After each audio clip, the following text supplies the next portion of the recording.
Assalamu alaikum. In this session we will discuss about values, types and variables in Python.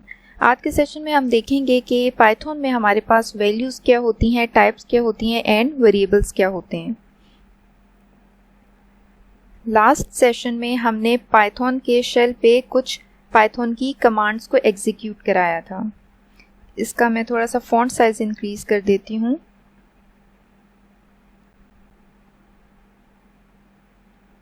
इसको apply कर दें. हमारे पास इसका थोड़ा फॉन्ट साइज जो है वो इंक्रीज हो गया है. ओके, लास्ट टाइम हमने कुछ पाइथन की स्टेटमेंट्स को एग्जीक्यूट कराया था जिसमें कुछ एक्सप्रेशंस हमने लिखे थे, जैसे 5 + 3 8 या फिर 10 - 6 4. इसी तरह हम मल्टीप्लाई करा के भी देख लेते हैं. 7 × 3 21. फिर हमने डिवीजन भी कराई थी 8/3. ये भी हमारे पास एक आंसर आ गया. अच्छा, हमारे पास एक्सप्रेशंस क्या होते हैं? एक्सप्रेशंस में आपके पास ऑपरेटर्स होते हैं एंड ऑपरेंड्स होते हैं. ये जो आपके पास ये प्लस माइनस मल्टीप्लाई डिवाइड है, ये आपके पास ऑपरेटर्स हैं, ठीक है. और जो आप नंबर्स यूज़ कर रहे हैं उनको आप ऑपरेंड्स बोलते हैं. तो इन एक्सप्रेशंस में ये जो नंबर्स हैं इनको आप बोलते हैं वैल्यूज़ इन पाइथन, ठीक है. तो इन वैल्यूज़ पे आप डिफरेंट ऑपरेशंस परफॉर्म कर सकते हैं. जैसे हमारे पास यहाँ पे 6 + 9 - 2 एक एक्सप्रेशन है. तो इसमें हमारे पास ये 6, 9 and 2 वैल्यूज़ हैं, ठीक है. और ये आपके पास ऑपरेटर्स हैं, प्लस एंड माइनस. ऑपरेटर्स की प्रेसिडेंस भी हमने लास्ट सेशन में डिस्कस की थी कि जो सबसे पहले है प्रायोरिटी आपकी राउंड ब्रैकेट्स को मिलती है, उसके बाद पावर को, उसके बाद जो है वो आप मल्टीप्लाई डिवाइड दोनों की सेम होती है. प्रायोरिटी जो पहले आएगा वो पहले एग्जीक्यूट हो जाएगा एंड देन उसके बाद प्लस एंड माइनस की. अच्छा, अब ये वाली जो वैल्यूज़ हैं इनमें हमने देखा था कि हमारे पास डिफरेंट टाइप्स की वैल्यूज़ हैं, ठीक है. जैसे ये एक सिंपल आपके पास 13 है, ये आपके पास एक सिंपल इंटीजर वैल्यू है. तो इसकी जो टाइप है पाइथन में वो इंट है, INT, ठीक है. नेक्स्ट आपके पास ये वाली जो वैल्यू है, ये आप देखें, ये आपके पास पॉइंट में वैल्यू है. जो इसकी जो टाइप होगी पाइथन में वो है फ्लोट. इसके अलावा हमने एक और डेटा टाइप देखी थी जो कि थी स्ट्रिंग, जिसको आप हमेशा कोटेशंस में लिखते हैं. तो ये आपके पास एक स्ट्रिंग है. स्ट्रिंग आपके पास कलेक्शन ऑफ कैरेक्टर्स होता है. तो ये हमने 3 किस्म की टाइप्स लास्ट सेशन में भी देखी थी. ये हमारे पास पाइथन में डिफाइंड टाइप्स हैं. आपके पास पाइथन में जितनी भी वैल्यूज़ होंगी वो किसी ना किसी टाइप से बिलोंग कर रही होंगी. आप इन टाइप्स को डेटा टाइप्स भी बोलते हैं. पाइथन में और भी कुछ डेटा टाइप्स हैं, वो हम बाद में डिस्कस करेंगे. तो ये अब आपको 3 डेटा टाइप्स क्लियर हो गई होंगी. एक है आपके पास सिंपल, जो आपके पास नंबर्स होते हैं उन्हें आप इंटीजर वैल्यूज़ कहते हैं, वो इंट डेटा टाइप से बिलोंग करती हैं. देन आपके पास पॉइंट में जो वैल्यूज़ आती हैं उनको वो आपकी फ्लोट डेटा टाइप से बिलोंग करती हैं. और फिर जो आप कोटेशंस में लिखते हैं वो आपकी स्ट्रिंग कहलाती हैं. अब किसी भी वैल्यू की टाइप फाइंड आउट करने के लिए हम टाइप का फंक्शन यूज़ कर सकते हैं.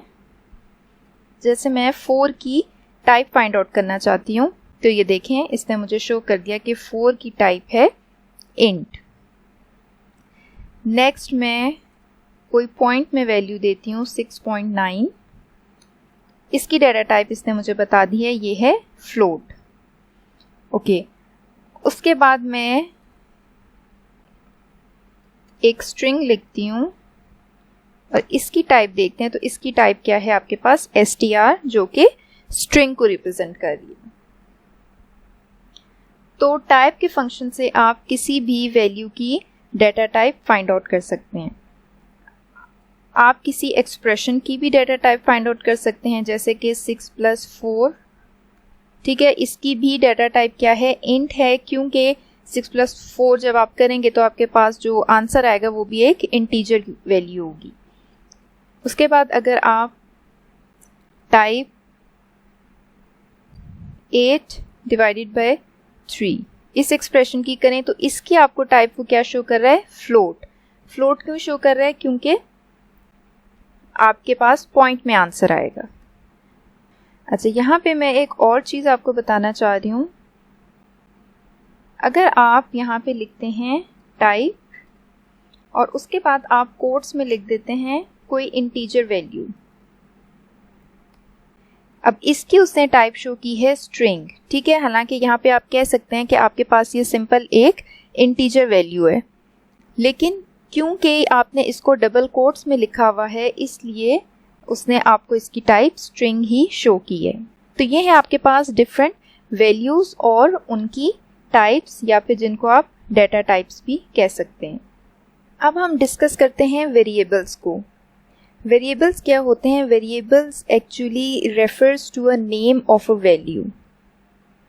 पाइथन में वेरिएबल्स किसी भी वैल्यू के नेम को रेफर कर रहे होते हैं, या फिर आप कह सकते हैं वेरिएबल होल्ड्स अ वैल्यू, ठीक है। जो आपका वेरिएबल है वो आपकी वैल्यू को होल्ड कर रहा होता है। जैसे फॉर एग्जांपल मैं यहाँ पे एक स्टेटमेंट लिखती हूँ x इज इक्वल्स टू 2, ठीक है। अब इस स्टेटमेंट में मैंने एक वेरिएबल लिया है x और उसमें मैंने वैल्यू स्टोर कराई है 2। इसको मैं आपको पिक्चर से एक्सप्लेन करती हूँ। यहाँ पे देखें, हम x में 5 ले लेते हैं क्योंकि पिक्चर में 5 वैल्यू ली हुई है। अब बेसिकली हो क्या रहा है, जब आपने ये स्टेटमेंट लिखी है x इज इक्वल्स टू 5, इसमें क्या हो रहा है कि आपकी ये जो 5 वैल्यू है ये स्टोर हो जाएगी मेमोरी में किसी लोकेशन पे। आपको पता है कंप्यूटर मेमोरी जो है वो collection of different memory locations होती है और उन मेमोरी लोकेशन का कोई मेमोरी एड्रेस होता है। अब ये जो वैल्यू है आपकी 5, ये आपकी किसी भी अवेलेबल मेमोरी लोकेशन पे जाके स्टोर हो जाएगी और उस मेमोरी लोकेशन का एड्रेस जाहिर है आपको नहीं पता। तो आप उस वैल्यू को एक्सेस करने के लिए, ये जो 5 वैल्यू एक्सेस, इसको आपने एक्सेस करने के लिए आप वेरिएबल ले लेते हैं x, ठीक है। तो बेसिकली ये जो वेरिएबल नेम x है ये रेफर कर रहा होता है आपकी वैल्यू को जो कि मेमोरी में रिजाइड कर रही होती है, ठीक है। तो इसको आप बेसिकली कह सकते हैं variable name is a reference to a value in memory. अब ये जैसे सेकंड एग्जांपल है, इसमें आपने एक वेरिएबल लिया है नेम और उसमें आपने वैल्यू स्टोर कराई है स्ट्रिंग की जो कि है पाइथन, ठीक है। अब ये जो पाइथन है ये वाली वैल्यू मेमोरी में स्टोर हो जाएगी और नेम जो है वो आपकी इस वैल्यू को रेफर कर रहा होगा। सो बेसिकली आप वेरिएबल को ऐसे कंसिडर कर सकते हैं कि एक बॉक्स है और उस बॉक्स में एक वैल्यू पड़ी है, ठीक है। ये आपके पास एक बॉक्स है, इसके अंदर एक वैल्यू पड़ी है जो कि है पाइथन, और इस बॉक्स का जो नेम है वो आपने नेम रखा हुआ है। इसी तरह ये एक बॉक्स है, इसके अंदर 5 वैल्यू पड़ी है और इस बॉक्स का नेम आपने x रखा हुआ है और उसके अंदर जो कंटेंट है वो आपकी वैल्यू है। अच्छा, अभी हम यहाँ पे जो है वो शेल मोड में हैं। अब इसमें क्योंकि हम जो है आपको पता है कि एडिटिंग नहीं कर सकते, अब मैं अगर यहाँ पे इसी स्टेटमेंट में कुछ चेंज करना चाहूँ तो यहाँ शेल मोड में इट्स नॉट पॉसिबल। तो हम शिफ्ट कर जाते हैं स्क्रिप्ट मोड में। स्क्रिप्ट मोड में जाने के लिए आप यहाँ से file and new file open करेंगे तो ये आपका एडिटर ओपन हो जाएगा जिसको आप स्क्रिप्ट मोड कहते हैं। इसमें आप अपने प्रोग्राम में एडिटिंग वगैरह सब कुछ कर सकते हैं। सबसे पहले तो आप इसको सेव कर लें, ठीक है। ये जहाँ पे भी आपकी पाइथन की फाइल्स, या आप कोई अपना डेस्कटॉप पे फोल्डर बना के उधर पे भी सारे प्रोग्राम्स सेव कर सकते हैं, ठीक है। तो यहाँ पे मैं एक 1 के नाम से इस फाइल को सेव करा लेती हूँ। ये देखें, एज अ टाइप आपने पाइथन फाइल्स लेनी है। अभी मेरे पास सेव हो गया और ये आप देखें यहाँ पे ये लिखा हुआ है 1.py, ठीक है। तो py जो है ये इस पाइथन की फाइल की एक्सटेंशन है। जैसे आपके पास हर फाइल की कोई ना कोई एक्सटेंशन होती है, जैसे आपके पास टेक्स्ट फाइल्स की .txt होती है, इसी तरह जो पाइथन की फाइल्स होंगी उनकी एक्सटेंशन है .py। अच्छा, अब आपने अपना फाइल सेव करा दी है। अब यहाँ पे आप देखें, यहाँ पे कुछ शेल मोड से थोड़ा सा डिफरेंट है। जैसे फॉर एग्जांपल अगर मैं 6 + 7 लिखती हूँ, ठीक है, तो यहाँ से ये मैंने स्टेटमेंट लिखी है और ये रन की ऑप्शन है। यहाँ से मैं रन मॉड्यूल करूँगी। तो ये सोर्स मस्ट बी सेव, तो मैं इसको सेव कर लेती हूँ। अब आप देखें आउटपुट पे मुझे कुछ भी शो नहीं हो रहा। आपके स्क्रिप्ट मोड की जो आउटपुट है वो आपके शेल पे ही विजिबल होगी, लेकिन अभी मुझे यहाँ पे कुछ शो नहीं हो रहा। जबकि आपने स्क्रिप्ट मोड में देखा था कि जब अगर आप यहाँ पे कोई वैल्यू लिखते हैं 7 + 8 तो वो आपको यहाँ पे शो करा देता है। सिंपल आप एंटर प्रेस करते हैं, ठीक है। लेकिन इसको यहाँ पे 6 + 7 को डिस्प्ले कराने के लिए मुझे प्रिंट लिखना पड़ेगा, ठीक है। अब प्रिंट के फंक्शन में जब मैंने 6 + 7 लिखा है और अब मैं इसको रन मॉड्यूल करती हूँ सेव करने के बाद, तो ये देखें ये मेरे पास वैल्यू आ गई है 13। दूसरा क्या डिफरेंस है, अब यहाँ पे मैं इस वैल्यू को जो है वो एडिट नहीं कर सकती, चेंज नहीं कर सकती, जबकि एडिटर पे यहाँ पे मैं इसकी वैल्यू को चेंज कर सकती हूँ और इसी स्टेटमेंट को अगेन रन कर सकती हूँ। अब मेरे पास ये न्यू वैल्यू आ गई है, ठीक है। तो हम जो है क्योंकि एडिटर में हमें ज़्यादा आसानी है तो हम अब एडिटर पे शिफ्ट हो जाते हैं और बाकी की स्टेटमेंट्स हम इस पे एग्जीक्यूट करते हैं। ओके, सो हम जो है वो वेरिएबल्स को डिस्कस कर रहे थे।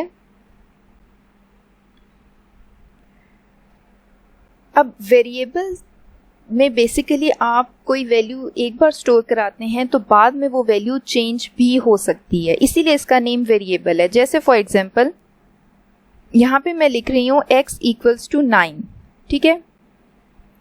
अच्छा, ये जो इक्वल ऑपरेटर है मैथ्स में इसका मतलब होता है कि इक्वेशन के दोनों साइड की जो वैल्यूज़ हैं वो इक्वल होनी चाहिए, जबकि प्रोग्रामिंग में इक्वल का ये जो ऑपरेटर है इसको आप कहते हैं असाइनमेंट ऑपरेटर। इसका क्या मतलब है कि ये वाली जो वैल्यू है ये आपकी स्टोर हो जाती है, जो आपने असाइनमेंट ऑपरेटर से पहले वेरिएबल लिखा होता है उसमें जाके ये वैल्यू स्टोर हो रही, ठीक है। मीन्स के x में ये वैल्यू हम असाइन कर रहे हैं, that's why it is called assignment operator. Okay, so अब मैं यहाँ पे x की वैल्यू को प्रिंट करा रही हूँ। नेक्स्ट अब मैं उसी x की वैल्यू में 7 एंटर कर रही हूँ, ठीक है। और अब मैं x की वैल्यू को प्रिंट करा रही हूँ। ये आप देखें पहले मैंने उसमें 9 एंटर किया था और मैं उसे प्रिंट करा रही हूँ, देन मैंने उसमें 7 एंटर किया था और मैं उसे प्रिंट करा रही हूँ। अब इसमें हम मल्टीपल स्टेटमेंट्स को लिख के एक ही टाइम पे एग्जीक्यूट करा सकते हैं। अब हम इसको रन मॉड्यूल करते हैं, सेव करते हैं। ये देखें पहले x की जो फर्स्ट वैल्यू थी वो प्रिंट हो गई और उसके बाद 7 ने x की वैल्यू को रिप्लेस कर दिया और अब इसमें जो है वो 7 सेव हो गया। अच्छा, यहाँ पे एक और क्वेश्चन आता है कि आपने वेरिएबल का नेम क्या लेना है। तो वेरिएबल का आप कोई भी मीनिंगफुल नेम ले सकते हैं। जैसे फॉर एग्जांपल आपने किसी की एज स्टोर करानी है तो आप वेरिएबल का नेम एज लिख सकते हैं, ठीक है। जैसे एज = 23, ठीक है। तो ये इससे हमें पता चल जाएगा वेरिएबल नेम से कि इसमें एज में वैल्यू जो है हमारे पास वो किसी की एज को रिप्रेजेंट कर रही है।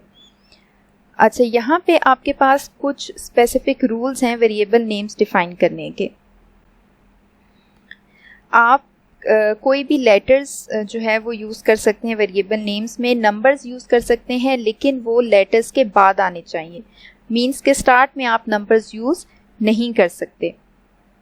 देन आप कोई स्पेशल कैरेक्टर यूज़ नहीं कर सकते। ओनली अंडरस्कोर जो है वो आप अपने वेरिएबल नेम्स में यूज़ कर सकते हैं।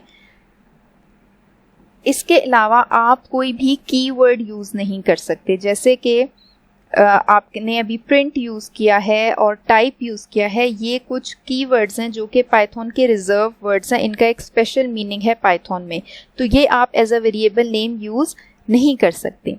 अच्छा, सबसे पहले हम एग्जांपल लेते हैं। जैसे हम मार्क्स ले रहे हैं कोई वेरिएबल का नेम, उसमें हम 90 एंटर कर रहे हैं और हम प्रिंट करा रहे हैं मार्क्स को, ठीक है। अब इसको रन करें तो ये आपके मार्क्स की वैल्यू प्रिंट हो गई है, ठीक है। अब ये देखें आपके पास यहाँ पे वैल्यू प्रिंट हो रही है, इस वेरिएबल की वैल्यू प्रिंट हो रही है क्योंकि बेसिकली ये मार्क्स जो है वो रेफर कर रहा है आपकी वैल्यू को। अच्छा, नेक्स्ट हम वेरिएबल का नेम ले लेते हैं num1 8 और प्रिंट करा देते हैं num1 को। ठीक है, अब देखते हैं क्या हमारा वेरिएबल का नेम ठीक है, बिल्कुल ठीक है, और उसने आउटपुट भी शो कर दी है। अच्छा, अब हम एक वेरिएबल का नेम लेते हैं 8 num और इसको प्रिंट करा के देखते हैं।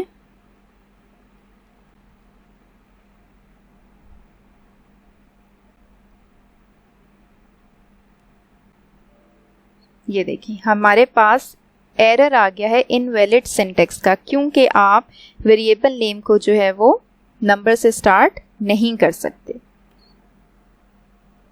ओके, नेक्स्ट हम एक एग्जांपल लेते हैं। my underscore age equals 23। अब हम इसको रन करते हैं। ये भी सक्सेसफुली हमारे पास रन हो गया, प्रिंट नहीं हुआ क्योंकि हमने प्रिंट की स्टेटमेंट नहीं लगाई। अच्छा, मीन्स कि ये भी हमारे पास एक वैलिड वेरिएबल नेम है। नेक्स्ट हम लेते हैं num एंड स्टेरिक। ठीक है, ये हमने वेरिएबल का नेम लिया है। अब इसको हम रन करके देखते हैं क्या ये हमारा वैलिड वेरिएबल नेम है। ये हमारे पास एरर आ गया क्योंकि आप स्पेशल कैरेक्टर यूज नहीं कर सकते। अब हम एक वेरिएबल लेते हैं क्लास, उसमें हम 7 स्टोर करा रहे हैं और हम प्रिंट करा देते हैं क्लास को। अब इसको रन करें, हमारे पास इनवैलिड सिंटैक्स आ गए। अब आप कहेंगे कि क्लास तो एक नॉर्मल नेम है, इसमें एरर आया। इसमें इसलिए एरर आया क्योंकि ये पाइथन का रिजर्व वर्ड है, एक कीवर्ड है, इसका कोई स्पेशल मीनिंग है पाइथन में जिसे हम as a variable name use नहीं कर सकते। ओके, ये तो हो गया अबाउट वेरिएबल्स नेम। सो आप जब भी अपने प्रोग्राम में वेरिएबल्स को यूज़ करेंगे तो आपने नेम्स का ख़ास ख्याल रखना है, अदरवाइज आपको सिंटैक्स एरर्स जो होंगे। अच्छा, अब अगर हमने वेरिएबल की टाइप फाइंड आउट करनी हो, जैसे फॉर एग्जांपल मैं यहाँ पे कोई वेरिएबल ले रही हूँ और उसमें मैं वैल्यू स्टोर करा रही हूँ 6.7। ठीक है, अब अगर पता चलाना है कि इस वाले वेरिएबल की वैल्यू की क्या टाइप है, तो मैं अगेन टाइप यूज़ करूँगी और अब मैं वेरिएबल का नेम लिखूँगी। ठीक है, कि मुझे num की टाइप बताए। इसको मैं रन करती हूँ। अच्छा, अगेन हमें प्रिंट कराना पड़ेगा इसकी टाइप, प्रिंट टाइप num। ये देखें इसने प्रिंट करा दिया कि उसकी टाइप फ्लोट है। ओके, अब हम एक वेरिएबल लेते हैं नेम और उसमें हम एक स्ट्रिंग स्टोर करा देते हैं अली। अब इसकी टाइप को प्रिंट करा के देखते हैं,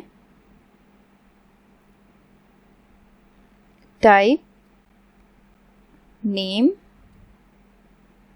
अच्छा, अब आपने ये देखें, ये जो अगर आपने कोई भी राउंड ब्रैकेट ओपन की है तो आपने क्लोज भी करनी है, अदरवाइज वो आपको एरर शो करेगा। ये पहले आपने टाइप के अंदर वाली जो राउंड ब्रैकेट्स हैं वो लगाई हैं और फिर ये आपके आउटर वाली जो हैं ये प्रिंट की राउंड ब्रैकेट्स हैं।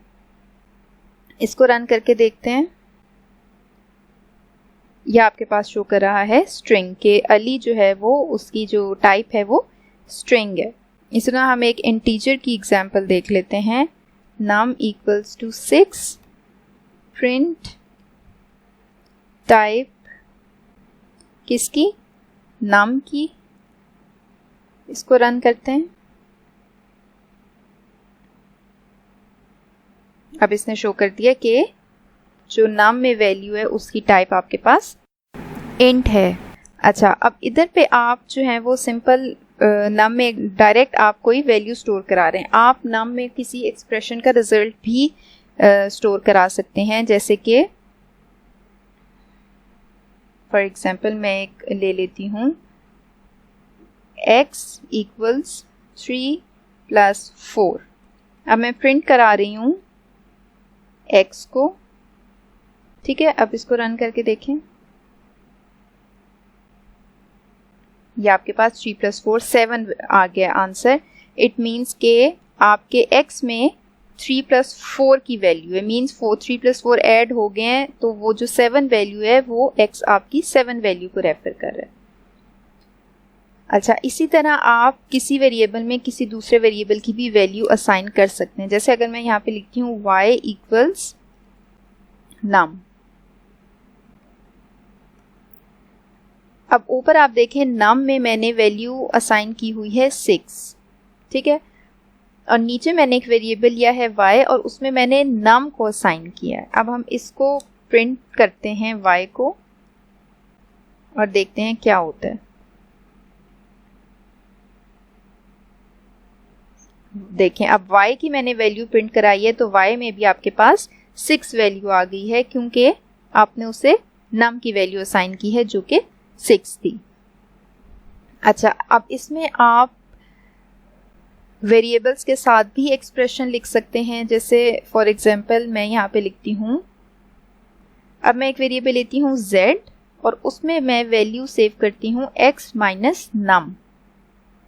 अब ऊपर आप देखें, आपने x में 3 + 4 सेव किया हुआ है जिसकी वैल्यू है 7 और num में है आपके पास 6, और अब आप इनका दोनों का डिफरेंस फाइंड आउट कर रहे हैं और जो डिफरेंस की वैल्यू है वो आप z को असाइन कर रहे हैं।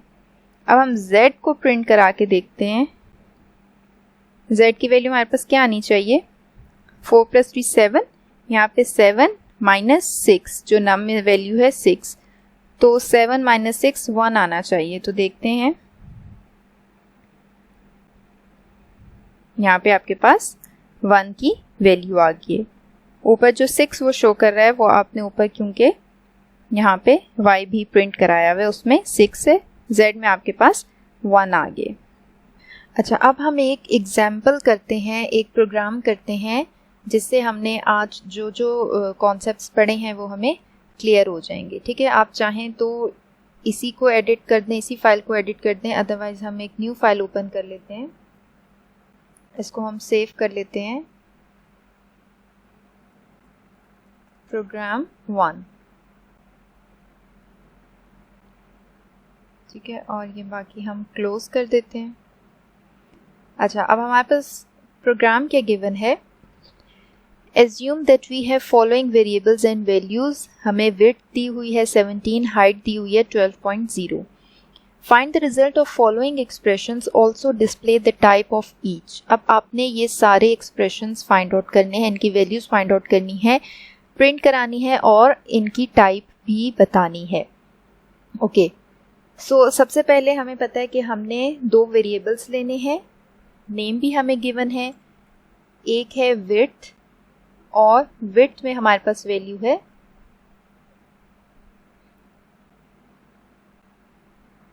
इसका थोड़ा सा हम साइज जो है इसको बोल्ड कर लेते हैं ताकि क्लियर हो जाए, फॉन्ट साइज भी इंक्रीज कर देते हैं, अप्लाई, ओके, ठीक है। ओके, सबसे पहले हमने width लेनी है, width की वैल्यू क्या है 17, width में हमने 17 असाइन कर दिया। नेक्स्ट आपने लेनी है हाइट और हाइट में आपने असाइन करना है 12.0, इसमें आपने 12.0 असाइन कर दिया। ओके, सो अब हमारे पास जो है वो कुछ एक्सप्रेशंस हैं। सबसे पहले हमने विड्थ को 2 से डिवाइड करना है, हम लिखते हैं प्रिंट विड्थ डिवाइडेड बाय 2। अच्छा, हमने प्रिंट लाजमी लिखना है क्योंकि हम स्क्रिप्ट मोड में हैं और हमें डिस्प्ले कराने के लिए प्रिंट लिखना पड़ेगा। नेक्स्ट हमने इसी की टाइप भी बतानी है, so print type width divided by 2, ठीक है। तो हमने पहला एक्सप्रेशन भी लिख लिया, उसको प्रिंट करा दिया है और साथ ही हमने उसकी टाइप भी प्रिंट करा दिया। अच्छा, पहले हम सिर्फ इसी को रन करके देख लेते हैं कि क्या हमारे पास सही हो रहा है, कोई एरर तो नहीं है। ठीक है, हमारे पास उसकी आंसर भी आ गया एक्सप्रेशन का और हमारे पास उसकी टाइप भी आ गई है कि एक्सप्रेशन की टाइप फ्लोट है, वो हमें देख के भी पता चल रहा है कि हमारे पास पॉइंट में वैल्यू है। अच्छा, अब नेक्स्ट आपने जो एक्सप्रेशन लेना है वो है width divided bye 2.0। Okay, again हम प्रिंट करा लेते हैं width divided bye 2.0 and again इसकी टाइप भी प्रिंट करा लेते हैं विड्थ डिवाइडेड बाय 2.0। अब रन करके देखते हैं।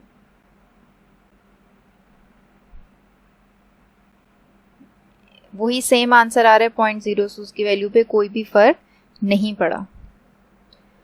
अच्छा, अगर आपने जो है वो अब आपके पास 4 एक्सप्रेशंस है, आपने चारों की जो है वो आउटपुट शो करानी है, तो आप अपने आउटपुट को ज़्यादा रीडेबल बनाने के लिए आप यहाँ पे कोई स्ट्रिंग भी प्रिंट करा सकते हैं इन्वर्टेड कॉमास में, जैसे फर्स्ट एक्सप्रेशन, ठीक है, और इन्वर्टेड कॉमास के बाद यहाँ पे आएगा कॉमा, ठीक है। यहाँ पे अब आप प्रिंट कराएं सेकेंड एक्सप्रेशन, उसके बाद inverted commas close and comma. अच्छा, इसको रन करके देखें।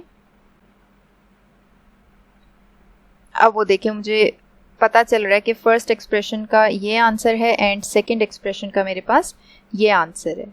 बेसिकली हो क्या रहा है कि जब प्रिंट की फंक्शन के अंदर आप जो भी इन्वर्टेड कॉमास के अंदर लिखते हैं वो एज इट इज़ आपके आउटपुट पे शो होता है, ठीक है। और उसके बाद अगर आपने कोई सिंपल वैल्यू जो है वो लेनी है, जैसे हमने इस एक्सप्रेशन को प्रिंट नहीं कराना है, इसके रिजल्ट को प्रिंट कराना है, इसलिए हमने इसको इन्वर्टेड कॉमास में नहीं लिखा। अगर हम इसको भी कोटेशंस में लिखते तो ये as it is width divided by 2 हमारी आउटपुट पे आता है, इसकी वैल्यू ना शो होती, ठीक है। तो जब आपने वैल्यू किसी वेरिएबल या एक्सप्रेशन की डिस्प्ले करानी है तो आप उसे इन्वर्टेड कॉमास में नहीं लिखेंगे, और ये कॉमा आपने बीच में मस्ट लगाना है, ये इन दो जो है इस स्ट्रिंग को और इस एक्सप्रेशन को सेपरेट कर रहा है। ओके, नाउ आगे हमें प्रोग्राम में क्या गिवन था, हाइट डिवाइडेड बाय 3। अच्छा, अब यहाँ पे मैं इसको थोड़ा सा चेंज करके करना चाह रही हूँ। मैं यहाँ पे एक वेरिएबल ले रही हूँ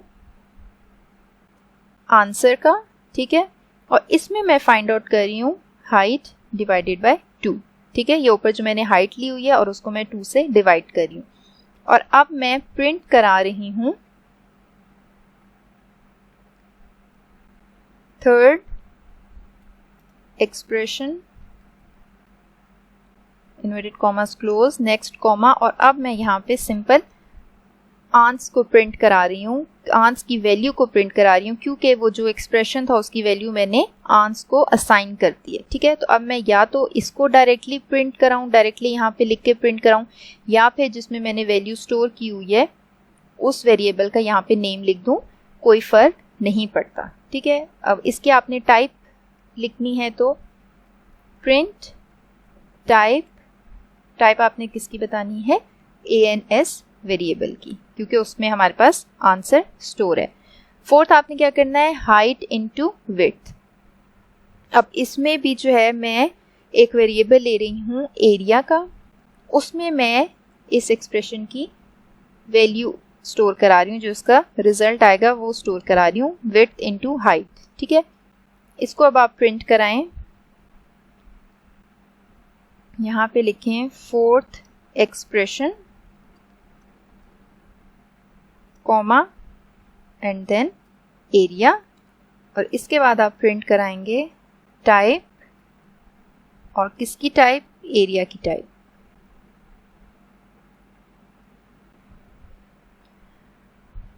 ओके, सो अब हम इस प्रोग्राम को रन करके देखते हैं।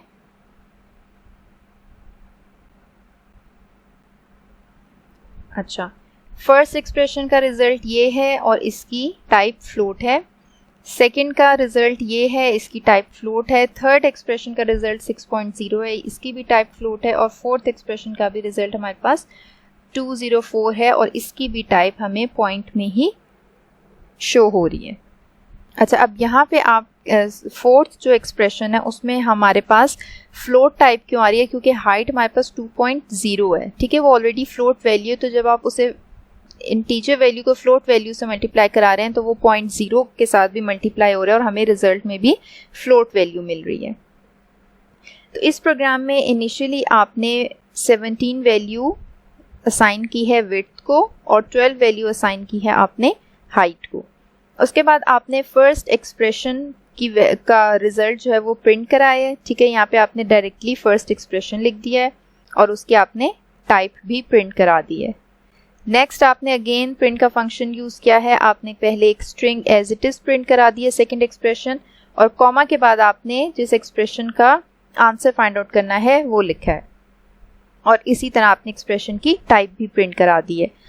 अब जो हमारा थर्ड एक्सप्रेशन था उसके लिए मैंने एक और वेरिएबल ले लिया है ans, ठीक है, और उस ans को मैंने वैल्यू असाइन कर दी है थर्ड एक्सप्रेशन के रिजल्ट की।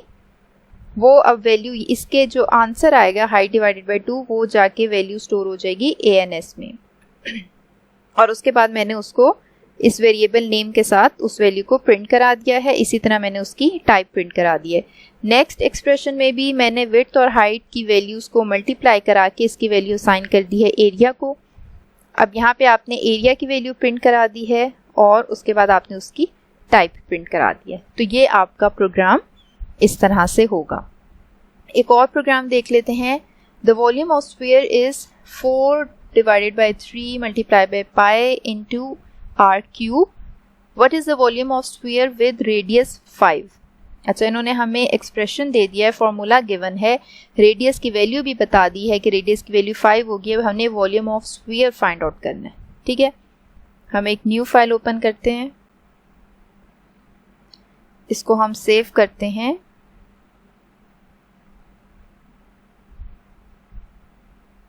आपका क्वेश्चन, आपने volume of sphere find out करना है तो हम स्फीयर के नेम से इसको सेव कर लेते हैं। ओके,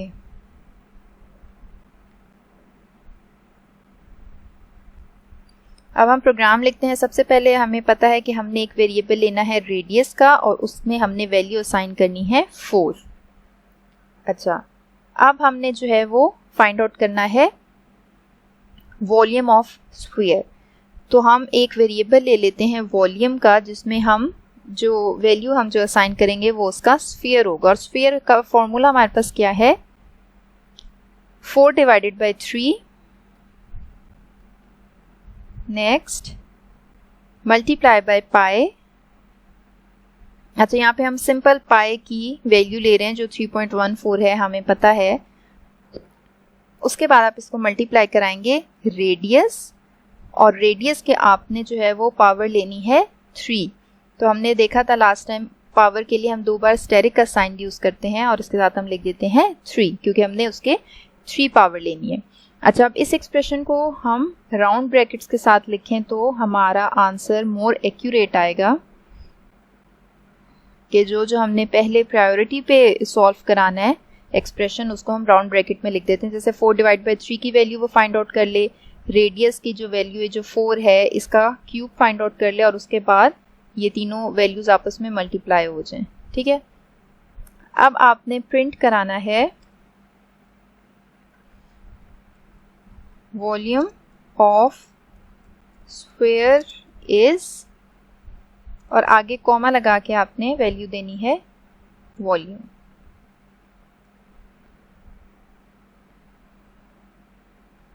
अब यहाँ पे आपने जो ये एक्सप्रेशन से आप वैल्यू फाइंड आउट करेंगे वो इस वेरिएबल में इसको असाइन हो जाएगी, तो हम उसी वेरिएबल की वैल्यू को यहाँ पे प्रिंट करा रहे हैं। अब रन करके देखते हैं।